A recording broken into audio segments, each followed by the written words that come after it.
മൗലിദുൽ ഹുസ്നൈനിലൂടെ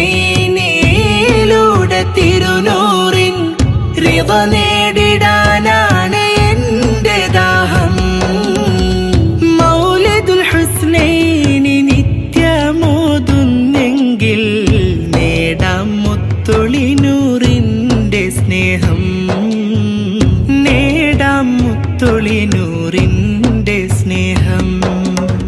അറിവിന്റെ ആഴങ്ങൾ നീന്തി കയറുമ്പോൾ ഇഷ്കിന്റെ പേമാരി പെയ്തു. അതിൽ നിറവാർന്നൊരായിരം അറിവൂറുമോളങ്ങൾ റസൂലായി വിരിഞ്ഞു. ഖൽബിൽ മദ്ഹിന്റെ ശീലായി നിറഞ്ഞു. മൗലിദുൽ ഹുസ്നൈൻ പിറന്നു. കണ്ണിൽ നാം കണ്ടതും കാതോർത്തു കേട്ടതും ചെറുതെന്നൊരവബോധമാണീ കൃതി. കാത്തിരുന്നൊരു പാടുനാളിലന്വേഷണം, കാണാ കിതാബുകളോതും മൊഴി.